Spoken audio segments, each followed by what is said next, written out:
नमस्कार मित्रों, मैं हूं डॉक्टर तन्वी सिंह। आपका अपने चैनल इटर्नल एडोसेंस क्लासेस पर बहुत स्वागत है।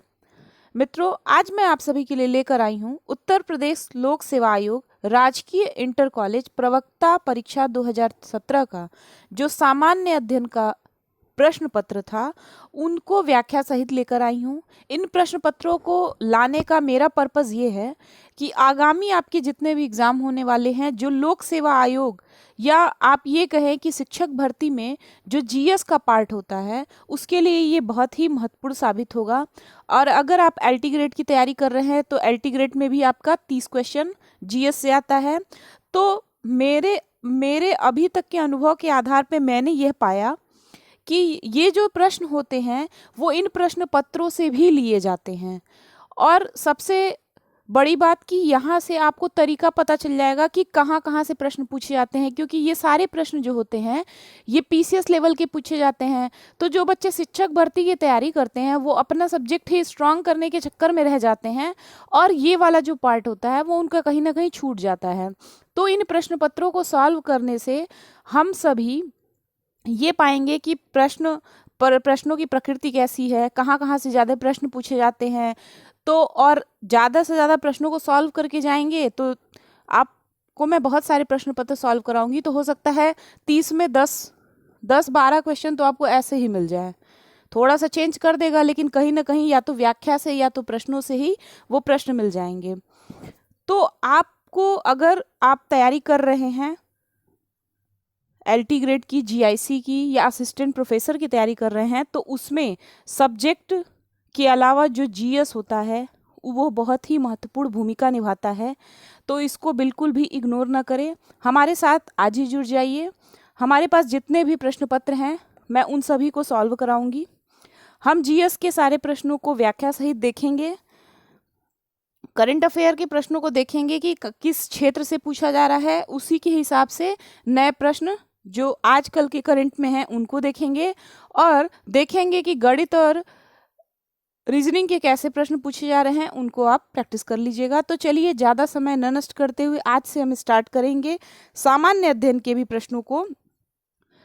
तो आज हम सबसे पहले उत्तर प्रदेश लोक सेवा आयोग के द्वारा जो राजकीय इंटर कॉलेज प्रवक्ता परीक्षा 2017 की थी, जो परीक्षा हुई थी 23/9/2018 को, उसको हम देखेंगे।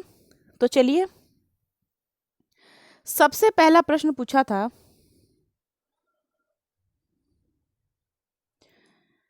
स्वतंत्रता के पूर्व के दिनों में प्रारंभ में किसने संविधान निर्मात्री सभा का विचार प्रस्तुत किया था? तो इसका आंसर है एम.एन. राय। अब हम इसकी व्याख्या पढ़ लेते हैं। तो इससे होगा क्या, ये प्रश्न कहीं ना कहीं हमारे दिमाग में बैठ जाएगा क्योंकि हम इसका डिटेल पढ़ लेंगे। तो चलिए हम इसको देख लेते हैं। भारत में संविधान सभा के गठन का विचार वर्ष 1934 में पहली बार एम.एन. राय ने प्रस्तुत किया था। राय भारत में वामपंथी आंदोलन के प्रखर नेता थे। 1938 में भारतीय राष्ट्रीय कांग्रेस की ओर से पंडित जवाहरलाल नेहरू ने घोषणा की कि स्वतंत्र भारत के संविधान का निर्माण वयस्क मताधिकार के आधार पर चुनी गई संविधान सभा द्वारा किया जाएगा और इसमें कोई बाहरी हस्तक्षेप नहीं होगा। तो चलिए अब हम अगला प्रश्न देखते हैं। कह रहा है कि निम्नलिखित में से कौन सा एक सही सुमेलित नहीं है? तो जो कर्नाटक का द्वितीय युद्ध था वो 1750 से 52 में नहीं हुआ था। हम सही वाला देख लेते हैं। अब देखिए, इस प्रश्न को देखने से फायदा क्या होगा, पहले तो ये समझ में आया है कि प्रश्न क्या पूछा है। तो हो सकता है कर्नाटक के द्वितीय युद्ध की सही तिथि पूछ ले, नया प्रश्न अगर बना भी देगा तो, या फिर ये जितने दिए हैं उनका डेट पूछ ले। तो आप यहीं पे याद कर लेंगे तो आपका, देखिए यहाँ पे सीधे सीधे 5 प्रश्न यहीं तैयार हो जाएगा जीएस से, क्योंकि मेरा मानना है कि जो बच्चे भी शिक्षक भर्ती की तैयारी करते हैं वो कहीं ना कहीं अपने सब्जेक्ट को ही स्ट्रॉन्ग करने के चक्कर में रहते हैं, लेकिन आज की डेट में हर एक विद्यार्थी पढ़ रहा है, तो आपको हर क्षेत्र में बहुत ही मजबूती से तैयार होना पड़ेगा। तो आप जीएस को बिल्कुल भी हल्के में ना ले। अगर आप जीएस की तैयारी नहीं कर पा रहे हैं तो पुराने प्रश्न पत्रों को जरूर सॉल्व करके जाइए, वो भी व्याख्या सहित। इससे क्या होगा, कहीं ना कहीं आपका कॉन्फिडेंस डेवलप होगा। अगर आप 30 में 15 प्रश्न भी कर ले जाते हैं तो, और आप अपना सब्जेक्ट कर ले जाते हैं, तो आपका सिलेक्शन 90%। 10% इसलिए छोड़ रही हूँ क्योंकि कहीं ना कहीं वो तो आप एग्ज़ाम में जाके वो कॉन्फिडेंस तो वहीं डेवलप होता है कि आप 100% कर पाते हैं कि नहीं। लेकिन अगर आप इन प्रश्नों को सॉल्व कर लेते हैं तो कहीं ना कहीं आप 90% तैयारी कर चुके होंगे। तो चलिए देखते हैं। देखिए, तो यहाँ पे आपको याद करने वाली बात क्या है, यहाँ पे आपको याद करना चाहिए कि कर्नाटक का प्रथम युद्ध जो था वो 1746 से 48 में हुआ था। कर्नाटक का तृतीय युद्ध 1758 से 63 में हुआ था। पानीपत का तृतीय युद्ध 1761 में हुआ था। अब हम व्याख्या देख लेंगे तो हमें कर्नाटक के द्वितीय युद्ध की सही तिथि भी पता चल जाएगी। तो देखिए, यहाँ पे दिया है प्रश्नगत सभी विकल्पों में विकल्प बी में दिया गया सुमेलन सही नहीं है, क्योंकि कर्नाटक का द्वितीय युद्ध 1750 से 52 में नहीं वरन 1749 से 1754 के मध्य हुआ था। अब यहाँ पे हम कर्नाटक के तीनों युद्धों को सीक्वेंस में देख लेंगे। तो कर्नाटक का जो प्रथम युद्ध हुआ था वो 1746 से 48 में हुआ था। द्वितीय युद्ध 1749 से 54 में हुआ था। तृतीय युद्ध 1758 से 1763 में हुआ था। और पानीपत का तृतीय युद्ध 1761 में हुआ था। तो अगर आप इन चीज़ों को यहीं याद कर लेंगे, कितना कोई डेट याद करेगा, लेकिन जो पूछे गए प्रश्न होते हैं उनके आने की संभावना बहुत ज़्यादा होती है। तो कम से कम जो प्रश्न पूछे गए हैं उनकी डेट तो याद कर लीजिए। तो हो सकता है अगर नया प्रश्न दे दे, जैसे मान लीजिए कर्नाटक का प्रथम युद्ध दे दे, कर्नाटक का द्वितीय युद्ध दे दे, कर्नाटक का तृतीय युद्ध दे दे, और यहीं पे कोई नया युद्ध दे दे और उसकी तिथि ही गलत दे दे, तो अगर आप इन व्याख्या के माध्यम से यहाँ पे तिथि अगर सही रट लेते हैं तो वो जो गलत वाला होगा उसको आप बड़े आसानी से सॉल्व कर लेंगे, भले आप उस युद्ध के बारे में जानते हो या ना हो। तो यहाँ पे प्रश्नों को सॉल्व करने का यही फायदा है। अगला प्रश्न है, लीलावती के लेखक थे। तो लीलावती के लेखक जो थे वो भास्कराचार्य थे। इसकी व्याख्या देख लेते हैं। भास्कराचार्य द्वारा रचित लीलावती एक सुव्यवस्थित प्रारंभिक पाठ्यक्रम है। आचार्य ने ज्योतिष शास्त्र के प्रतिनिधि ग्रंथ सिद्धांता शिरोमणि की रचना शक 1071 में की थी। लीलावती संस्कृत में रचित गणित और खगोल शास्त्र का एक प्राचीन ग्रंथ है। यहाँ पे एक प्रश्न और बन सकता है कि लीलावती किस चीज की रचना है, तो आपको गणित और खगोल शास्त्र याद करना पड़ेगा। साथ ही यह सिद्धांत शिरोमणि का एक अंग भी है। यह पुस्तक उन्होंने अपनी पुत्री लीलावती के नाम पर लिखा था। किसने लिखा था? भास्कराचार्य ने। अगला प्रश्न है, वाराणसी को निम्नलिखित में से किसने अपनी द्वितीय राजधानी बनाया था? तो जो आजाद शत्रु थे उन्होंने वाराणसी को अपनी द्वितीय राजधानी बनाया था। इसका डिटेल देख सकते हैं। बिंबिसार के पुत्र अजात शत्रु ने मगध की राजधानी अपने पिता की हत्या करके प्राप्त की थी और अपनी द्वितीय राजधानी वाराणसी को बनाया था। अपने पिता के समान ही उसने भी साम्राज्य विस्तार की नीति को अपनाया और साम्राज्य की सीमाओं को चरमोत्कर्ष तक पहुंचाया। अजात शत्रु ने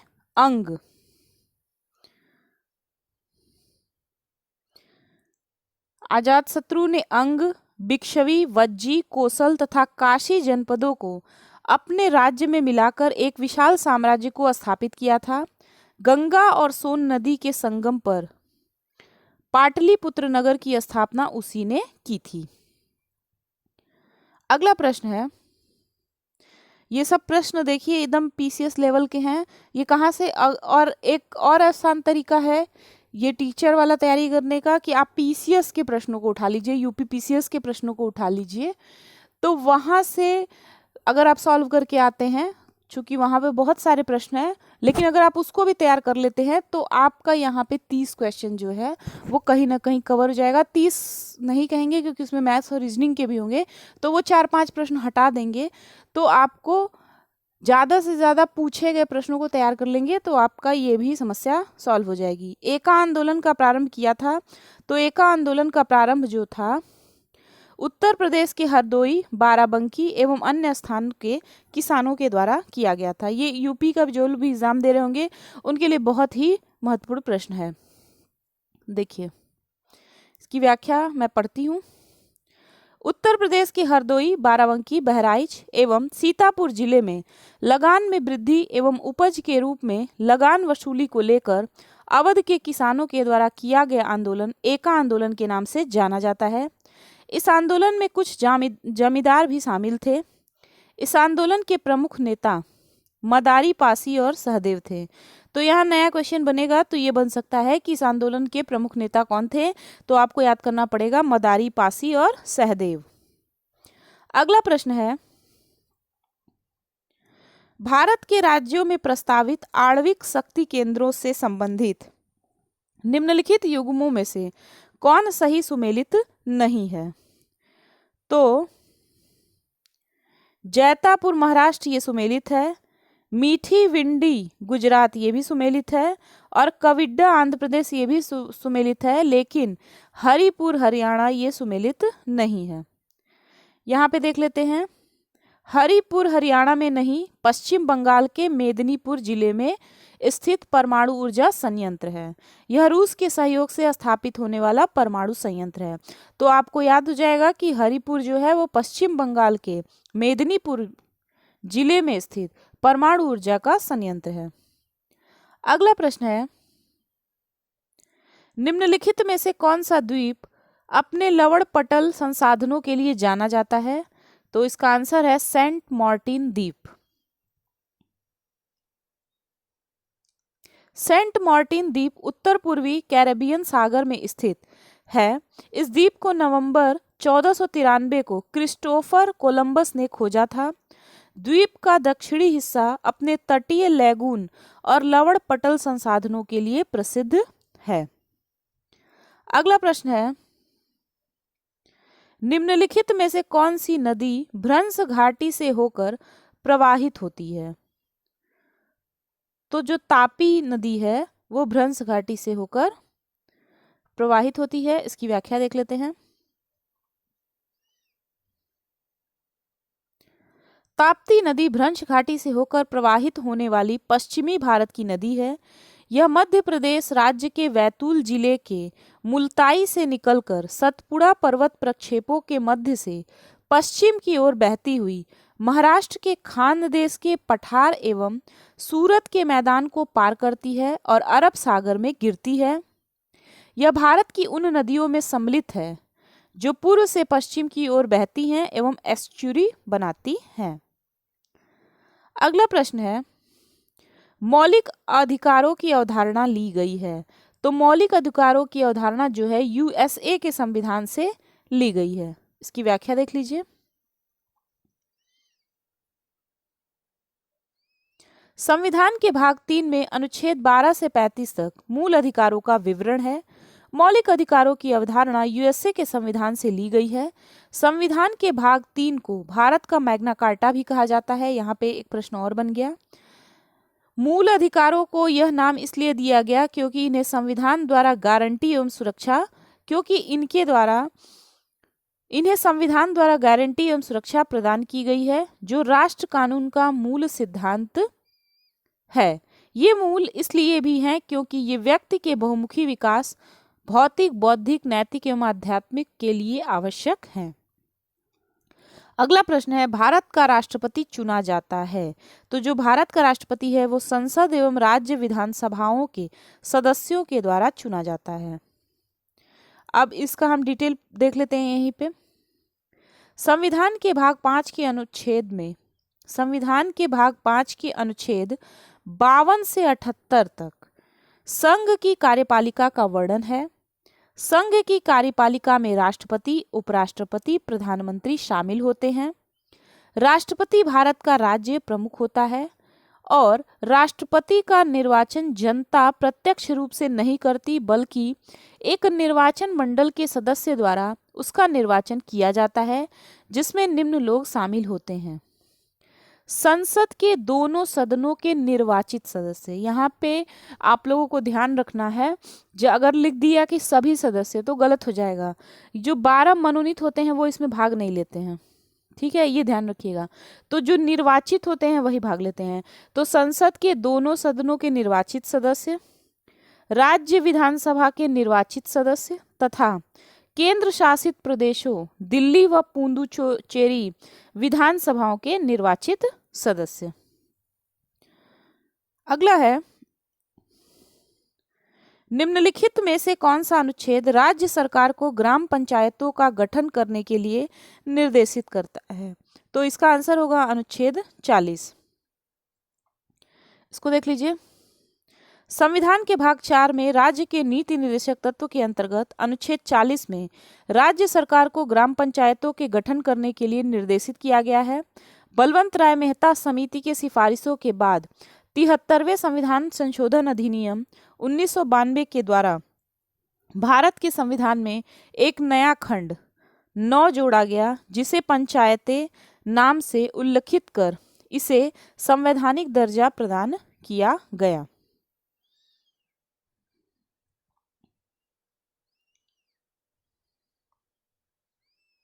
अगला प्रश्न है, निम्नलिखित में से कौन सा विषय जनसंख्या एवं मानव समुदाय के महत्वपूर्ण आंकड़ों के अध्ययन से संबंधित है?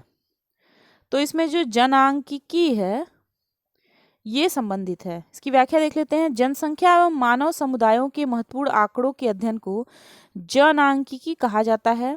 जनांकिकी का अंग्रेजी उच्चारण डेमोग्राफी होता है।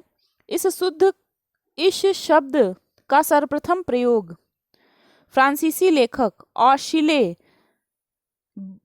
गुहलार्ड ने 1855 में किया था। देखिए ये जो है करंट का प्रश्न उस टाइम पूछा गया था कि 31 अक्टूबर 2017 को विश्व बैंक द्वारा प्रकाशित कारोबार सुगमता रिपोर्ट में भारत को किस स्थान पर रखा गया। तो आपको क्या करना है, जो करंट का है, अब यहाँ पे 2020 का दिया है, हम लोगों को और आगे का देखना है। तो आपको यहाँ से एक प्रश्न तैयार कर लेना है, कारोबार सुगमता रिपोर्ट या जितने भी इस टाइप के रिपोर्ट निकलते हैं उनके भी हम नोट्स तैयार कर लें।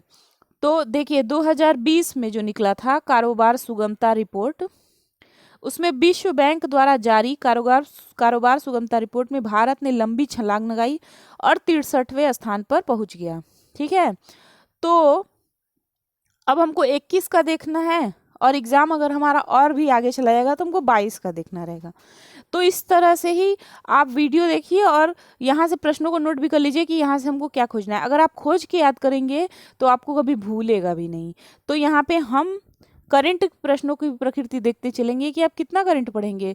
तो यहाँ से ही आइडिया लिखना है। जो पेपर बनाने वाले होते हैं वो पुराना प्रश्न पत्र लेके बैठते हैं, तो अगर नहीं ज़्यादा दिमाग में आएगा तो क्या करेंगे वो लोग, इस क्वेश्चन को ही करंट के परिप्रेक्ष्य में पूछ लेंगे। ठीक है, अगला प्रश्न देखिए,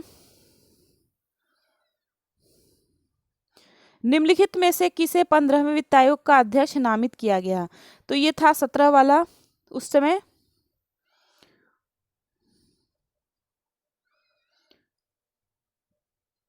तो देखिए यहाँ पे था NK सिंह। 27 नवंबर 2017 को 15वें वित्त आयोग के अध्यक्ष के रूप में योजना आयोग के पूर्व सदस्य NK सिंह को नियुक्त किया गया। केंद्र सरकार के पूर्व सचिव शशिकांत दास और जॉर्जटाउन विश्वविद्यालय के प्रोफेसर डॉक्टर अनूप सिंह आयोग के सदस्य होंगे। नए वित्त आयोग की सिफारिशें 1 अप्रैल 2020 से शुरू होकर 5 साल की अवधि के लिए होंगी। तो आपको वित्त आयोग के अध्यक्ष, जितने भी आयोग के अध्यक्ष हैं उनसे भी प्रश्न बन सकता है, तो उनके भी नाम को आपको देखना है। अगला प्रश्न है, निम्नलिखित में से कौन सा उद्दीपक फसल है। तो इसमें से चाय जो है वो उद्दीपक फसल है। हम देखते हैं व्याख्या। चाय एक उद्दीपक फसल है। उद्दीपक फसल के अंतर्गत तंबाकू, चाय, कॉफी, अफीम आदि आती हैं। तो यहीं पे आपको छाट के याद भी कर लेना है कि तंबाकू, चाय, काफी, अफीम ये सब उद्दीपक फसल के अंतर्गत आती है। गेहूं रबी की फसल, मक्का जायद की फसल तथा अरहर एक दलहनी फसल है। तो कृषि से भी प्रश्न बनता है, तो आप यहाँ से आइडिया ले लीजिए और अभी भी बहुत सारे प्रश्न पत्रों को सॉल्व करेंगे तो वहाँ से ये भी समझ में आने लगेगा कि कृषि से कैसे प्रश्न बन रहे हैं। तो पहले तो आपको यहाँ पे एक आइडिया मिल गया कि हमको सारे फसलों को भी तैयार कर लेना चाहिए कि कौन किस चीज की फसल है। ठीक है, अगला प्रश्न है, भारतीय कृषि अनुसंधान संस्थान का बकरियों पर शोध का केंद्रीय संस्थान स्थित है। तो ये स्थित है मखदूम, मथुरा में। तो देखिए, अगर आप इन प्रश्नों को ऐसे सॉल्व नहीं किए रहेंगे तो ये सब प्रश्न पे कहाँ ध्यान जाता है कि हमको याद कर लेना चाहिए। तो हो सकता है आप प्रश्न सॉल्व कर ले और कहीं आपके एग्जाम में आ गया कि बकरियों पर शोध का केंद्रीय संस्थान कहाँ है, तो अगर आप प्रश्न पत्र सॉल्व किए होंगे तो बड़े आसानी से लगा पाएंगे मखदूम, मथुरा में। भारतीय कृषि अनुसंधान संस्थान का बकरियों पर शोध का केंद्रीय संस्थान उत्तर प्रदेश के मथुरा जिला में मखदूम गांव में स्थित है। केंद्रीय भेड़ एवं ऊन अनुसंधान संस्थान अधिक नगर राजस्थान में तथा केंद्रीय भैंस अनुसंधान संस्थान हिसार हरियाणा में है। तो आपको यहाँ पे दो चीज और याद हो जाएगा कि केंद्रीय भेड़ एवं ऊन अनुसंधान संस्थान कहाँ है, तो ये राजस्थान के अधिक नगर में है। केंद्रीय भैंस अनुसंधान संस्थान कहाँ है, तो ये हिसार हरियाणा में है। हाल ही में मथुरा में हाथियों के लिए एक जलीय अस्पताल खोला गया है। तो पूछ सकता है कि हाथियों के लिए एक जलीय अस्पताल कहाँ पे खोला गया है, तो मथुरा में खोला गया है। अगला प्रश्न है, किसान दिवस मनाया जाता है। तो किसान दिवस जो है वो 23 दिसंबर को मनाया जाता है। किसान दिवस भारत के पूर्व प्रधानमंत्री और किसानों के मसीहा चौधरी चरण सिंह की जयंती 23 दिसंबर को मनाया जाता है। 28 जुलाई 1979 से 14 जनवरी 1980 तक उन्होंने देश के प्रधानमंत्री के रूप में देश की सेवा की। इस छोटे से कार्यकाल में भी उन्होंने गांवों और किसानों को प्राथमिकता में रखकर बजट बनाया और किसानों के जीवन में सुधार के लिए कई नीतियां शुरू की। अगला प्रश्न है, भारत में प्रथम कृषि विज्ञान केंद्र की स्थापना की गई थी। तो इसका आंसर होगा 1974 ईस्वी में। तो इसकी व्याख्या देख लेते हैं।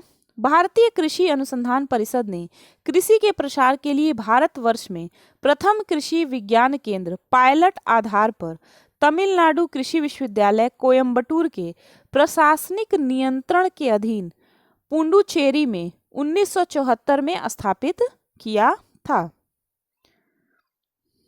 अब देखिए, यहाँ पे करंट का प्रश्न पूछा है कि निम्नलिखित में से कौन भारतीय महिला हॉकी टीम की कप्तान थी जब टीम ने नवंबर 2017 में एशिया कप जीता था। तो आपको जितने भी हॉकी टीम है, क्रिकेट टीम है, सबके जो है कप्तान का नाम याद होना चाहिए। तो आप लोग इसको जरूर देख लीजिए, इस टाइप के भी प्रश्न पूछेंगे। तो एक सब करंट के प्रश्न है, तो करंट के प्रश्न एक खेल से भी आता है, तो ये आपका खेल से किसी प्रकार का पूछ सकता है। तो मैं उसका भी करंट का भी जब एग्ज़ाम नज़दीक आएगा तो नोट्स बना के दूंगी, उसको आप याद कर लीजिएगा, आपका काम हो जाएगा। लेकिन आप इन प्रश्न पत्रों के माध्यम से प्रश्नों की प्रकृति देख सकते हैं। इन प्रश्न पत्रों उस समय का आंसर रानी रामपाल थी। अब देखिए, ये प्रश्न पूछा था 7 नवंबर 2017 को सफल उड़ान परीक्षण किए गए निर्भय प्रक्षेपास्त्र के बारे में निम्नलिखित में से कौन सा कथन सही है।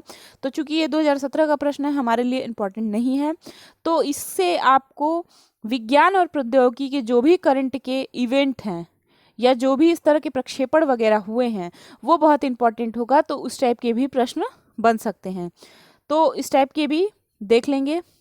अगला प्रश्न बना था, हाल ही में समाचारों में चर्चित ओखी क्या है।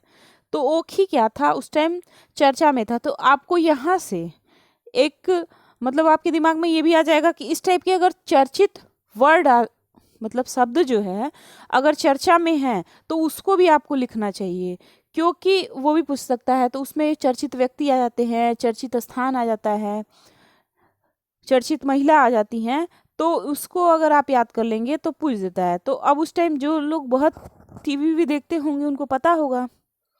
तो ओखी क्या था उस टाइम। ओखी एक चक्रवाती तूफान है जो नवंबर 2017 में भारत के तट से टकराया था। फिर उत्तर प्रदेश के कुल शहरी स्थानीय निकायों की संख्या जिनके लिए उत्तर प्रदेश में नवंबर 2017 में चुनाव संपन्न हुए हैं, तो उस टाइम था 652। तो हो सकता है ये आंकड़ा ना बदले, लेकिन आप जब एग्ज़ाम देने जाइएगा तो चूंकि अभी फिर हमारे यहाँ चुनाव है, तो आपको चुनाव से संबंधित जितने भी प्रश्न होंगे उसको आप एक साथ डिटेल में ज़रूर देख के जाइएगा, क्योंकि अब इसके बाद जो भी एग्ज़ाम होगा चुनाव के बाद तो कम से कम 4 से 5 प्रश्न चुनाव से भी डाल देगा, क्योंकि जो भी करंट की चीज़ें होती हैं वहाँ से बहुत ज़्यादा प्रश्न पूछे जाते हैं। फिर है भारत के प्रथम, हम जितने मतलब ऐसे प्रश्न हैं जिसमें कोई बदलाव नहीं हो सकता है, जैसे इतिहास का हो गया, भूगोल का हो गया, नागरिक शास्त्र हो गया, विज्ञान हो गया, तो उन सब प्रश्नों को व्याख्या सहित देख लेंगे। करंट के प्रश्नों को हम देख लेंगे कि वो किस टाइप के प्रश्न पूछे जा रहे हैं, उसके आधार पे हम अपना नोट्स तैयार करेंगे। इसलिए मैं उन प्रश्नों पे बहुत समय नहीं नष्ट कर रही हूँ।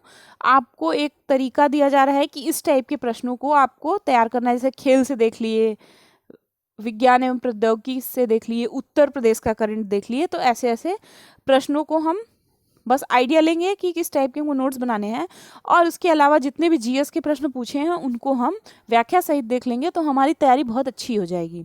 तो भारत के प्रथम अंतरिक्ष उपग्रह आर्यभट्ट को डिजाइन करने वाले वैज्ञानिक जिनका हाल ही में निधन हो गया, तो उनका नाम था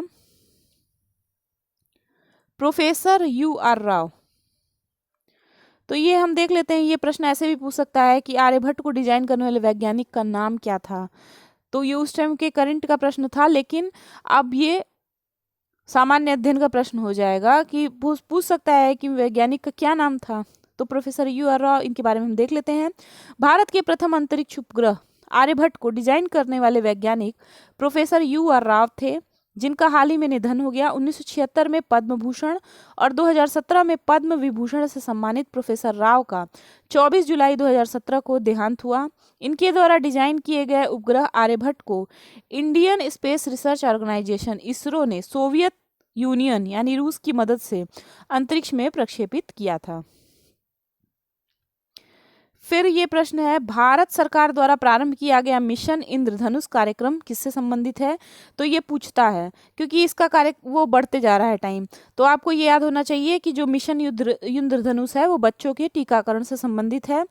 तो इसकी व्याख्या देख लीजिए। भारत सरकार के केंद्रीय स्वास्थ्य एवं परिवार कल्याण मंत्रालय द्वारा शुरू किया गया एक मिशन इंद्रधनुष का संबंध बच्चों के टीकाकरण से है। इंद्रधनुष के 7 रंगों के समान इस मिशन इंद्रधनुष का मुख्य उद्देश्य सन 2020 तक उन सभी बच्चों का टीकाकरण करना है जिन्हें टीके नहीं लग पाए थे, जिन्हें 7 तरह की बीमारियों को रोकने वाले टीके सही नहीं लगे हैं। यह मिशन 25 दिसंबर 2014 को केंद्रीय स्वास्थ्य मंत्रालय द्वारा सुशासन दिवस अटल बिहारी वाजपेयी के जन्म दिवस के अवसर पर लॉन्च किया गया था। तो पूछ सकता है ये भी प्रश्न कि सुशासन दिवस किसके जन्म दिवस पर मनाया जाता है। अगला प्रश्न है, ये देखिए विज्ञान का भी प्रश्न पूछ रहा है इसमें। समान फोकस दूरी वाले कांच के 2 लेंस जिनमें एक उत्तल तथा दूसरा अवतल लेंस है एक दूसरे से सटाकर रखे गए हैं, इस युग्म का व्यवहार क्या होगा। तो इसका आंसर होगा अभिसारी लेंस की भांति। इसकी व्याख्या देख लेते हैं। समान फोकस दूरी वाले कांच के 2 लेंस जिनमें एक उत्तल तथा दूसरा अवतल लेंस है एक दूसरे से सटाकर रखे जाते हैं, तो इस युग्म का व्यवहार कांच के समतल चादर की भांति होगा। F=F1 + F2। तो ये आप देख लीजिएगा क्योंकि ये साइंस का प्रश्न है, तो अगर आप साइंस के विद्यार्थी हैं तो आपको बहुत समझाने की जरूरत नहीं है, लेकिन जो अगर आप साइंस के विद्यार्थी नहीं हैं तो आपको इस प्रश्न का आंसर ही रट लेना चाहिए, क्योंकि इस टाइप के प्रश्न जो होते हैं वो एग्जाम में ऐसे ही पूछ देते हैं अगर कॉपी किया रहता है। तो आपको यही याद करना है कि ये अभिसारी लेंस की बात ही होंगे। ठीक है, अगला प्रश्न है, निम्नलिखित में से कौन सा युग्म सुमेलित नहीं है। तो देखिए यौगिक और उसका वर्गीकरण, तो जो सैक्रिन है वो उसका आंसर कार्बोहाइड्रेट नहीं होगा। बाकी सबका देख लीजिए। Adrenal adrenaline hormone, thiamine vitamin, keratin protein.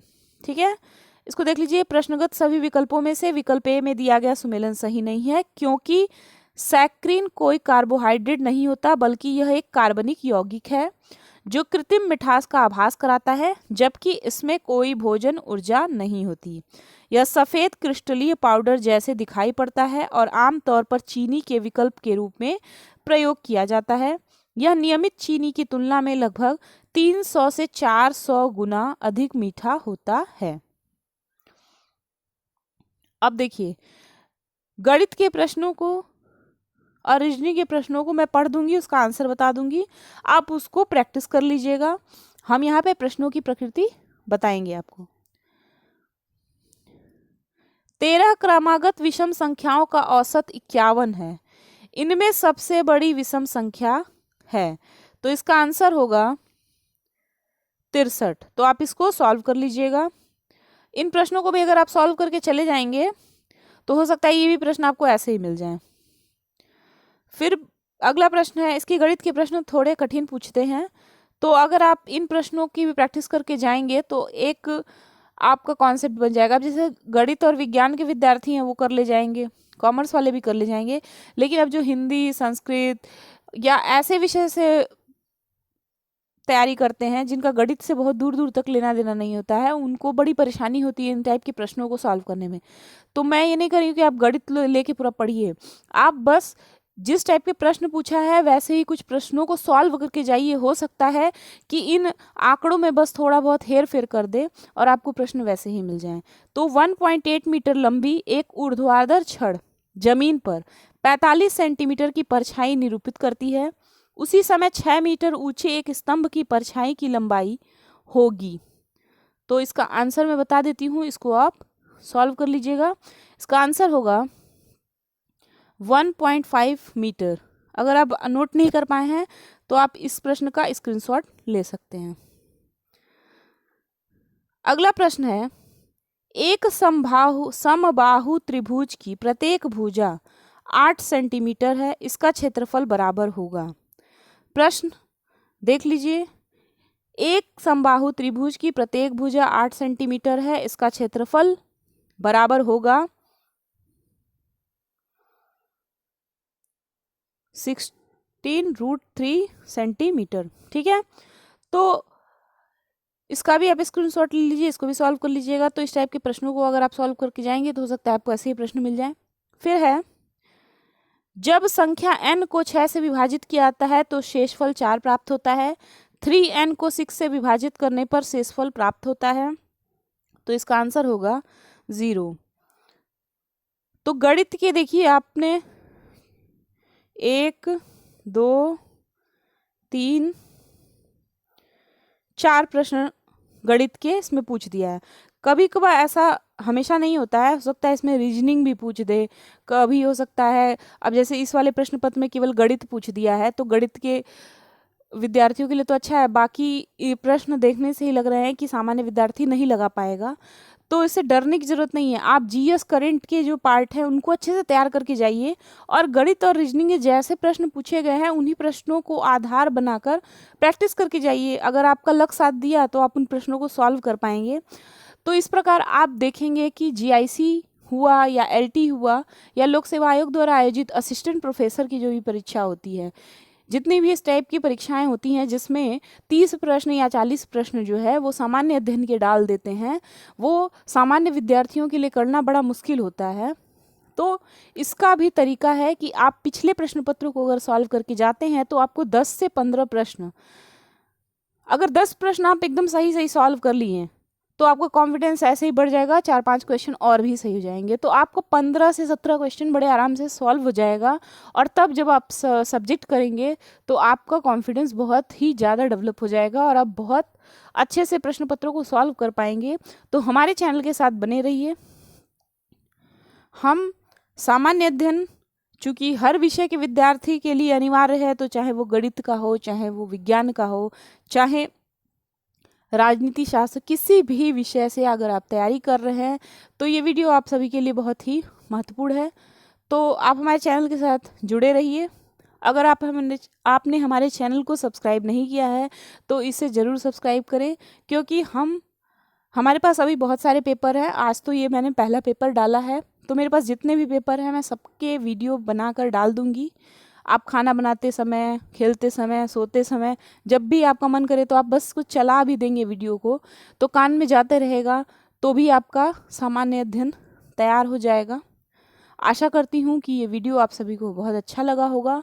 अगर कोई भी समस्या है तो कमेंट बॉक्स में ज़रूर लिखें। तो चलिए मिलते हैं अगले प्रश्न पत्र के साथ अगली क्लास में। तब तक के लिए धन्यवाद।